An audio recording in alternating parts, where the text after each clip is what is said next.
Welcome, you're listening to the Leading Hope Podcast. My name is VJ Williams, here with my friend and pastor, Kevin Jack. Thank you for joining us, taking time out of your day to become a better leader. If you're new, we release a new episode every Wednesday morning at 7 a.m., by the way. The easiest way to remember every week is to hit subscribe button on your favorite podcast platform and share this with a friend on Facebook, YouTube, and Instagram. Please rate and review on Apple Podcasts. You won't believe how that helps get this podcast in the hands of so many more leaders just like you. And visit leadinghope.online to get updates and find out more about the Leading Hope community. Kevin, we are in episode 183. You've titled this, Should You Play with an Open Hand? Yeah, this is going to be fun. Woo! Cool. So I got a lot for today. Oh, good. Cool. Jumping in? Yeah, jumping in. Straight to it. So I believe one of your roles as a leader is to help navigate the flow of information to your team, to those you lead, to the key stakeholders.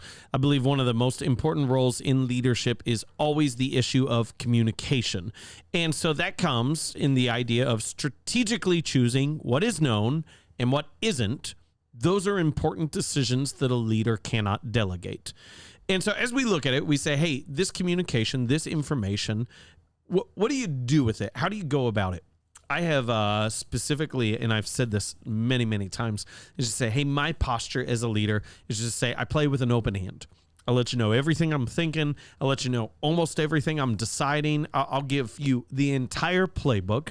But I want to ask this question, just say, hey, should you play with an open hand? Is that a wise decision? Is that something that works well for the organization that you're in? And granted, this can radically change based upon different organizations, okay? As a pastor at a church becomes very different than if you're a general in the army in terms of playing with an open hand. And we'll actually get into that with just a second. So I want to give you 3 ideas of things I want you to think through as you consider the flow of information. And I think before we get into the ideas, I think one of the things that happens is we operate based upon personality instead of purpose. And that there's people who just naturally want to share all the details, and there's people who don't. Yeah. And what happens is those who naturally share all the details even share information that is harmful or hurtful, that it detracts from the vision. And those who naturally don't want to share all the details find themselves in a spot where their teams ask why, and they just hide behind, well, that's not your decision. Yeah. Or you don't need to know. Yep. Just say, but could they know? Right. Would it be helpful if they know? So let me just kind of walk through 3 ideas on should you play with an open hand, and then I want to give kind of a little bit the counter as to why I do and why I lead that way. So when Steve Jobs created the company Next, okay, so the company that he worked for between his 10 years at Apple that he created, one of the things that he designed into the organization was just completely open communication. That all company documents would be public. One of the key examples of this is everyone's salary was published. Everyone knew or had access to what absolutely everyone else made. And their idea behind it, his rationale for it, was he said, listen, managers are already spending about 3 hours a week on compensation and deciding people's compensation and working through the implications. They'll still spend 3 hours a week. This time, they'll just spend 3 hours a week talking to people as to why certain people are paid where they are and what others can do to increase their compensation. One of the things that happened, I'm not commenting specifically on that, I'm just sharing the level of transparency they had in their information. But one of the results was that people did a poor job discerning what was critical information. And so the first idea I want to share with you is just the idea that too much information can be distracting to those who are working with you. Too much information can be distracting to those who are working with you. I say this lightly but seriously. Some people are information gluttons and action deficient. Yep. Some people would rather read or listen to or talk or sit in meetings about everything that's going on before ever actually getting anything done, because it's easier to acquire information than it is to actually go out and do something. And so just to acknowledge that and to say, like, for me personally, I want people to know. But I've seen people make the mistake of assuming that having information is the same as actually doing work. Having the information is designed to better align you to the purpose and inform you in the work that you're doing. It was never meant to be an excuse for actually doing the work. And so to acknowledge, too much information can be distracting to those who are working with you. Second idea is actually, I can remember this is in the Gulf War. I don't know if it's called the first Gulf War or something like that. I think so. All right, but I remember I'm a teenager and I'm sitting there and I'm watching the news, and Geraldo Rivera. Oh, yeah. Still around. Geraldo Rivera is on site at the Gulf War. And they go, hey, we're going to go on site to Geraldo, who has some information about the upcoming battle. And he literally sat down in the sand and said, this is what's going to happen. The enemy is here and here, drawing this in the sand. And so the U.S. forces are going to come in from this, and then a third of the forces are going to come from this. And he starts to draw.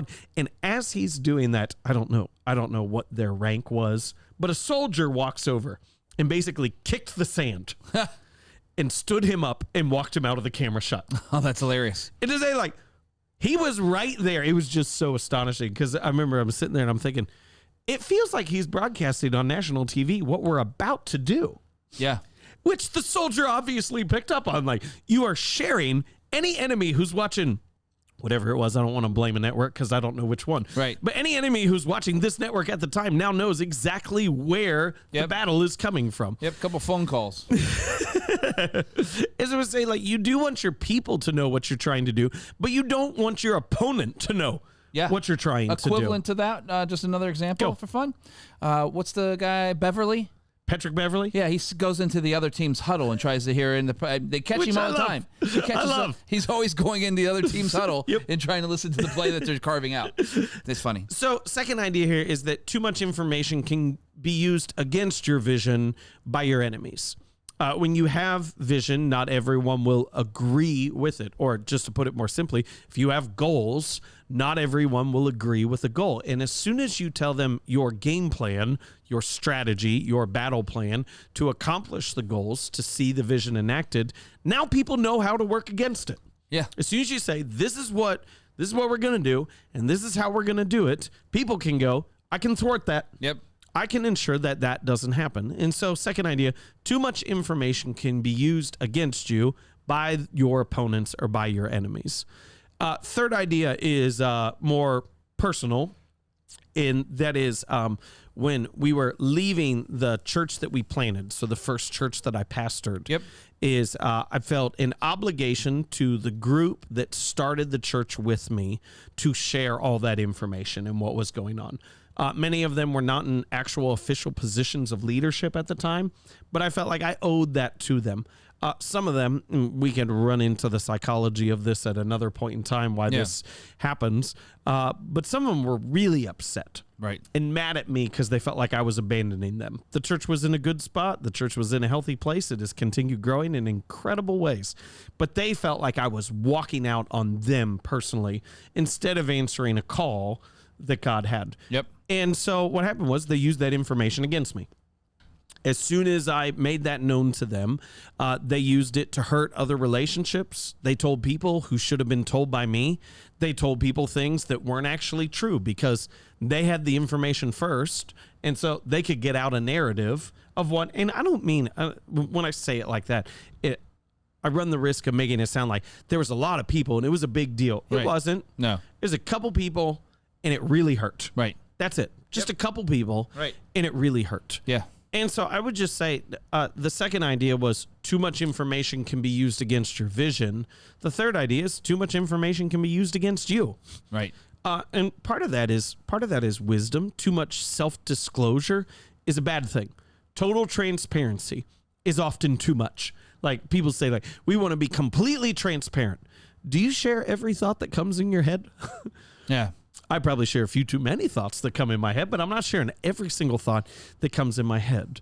And so when we look at this idea of playing with an open hand and being open in your information, in your thinking, in your pursuit, I want to acknowledge the negative side of it first. And that's it can be distracting, it can be used against your goals, and it can be used against you. These are the downfalls. But I still choose in my leadership to play with as open of a hand as I possibly can. And here's a couple reasons why. First idea is this, is that if people don't know where you're going and how you're trying to get there, then when they're working with you, they are minions, not followers, and definitely not leaders. If you don't share, this is the goal, and here's the process, then what they're doing is they're just doing task work that you assign to them. And so they're your minion.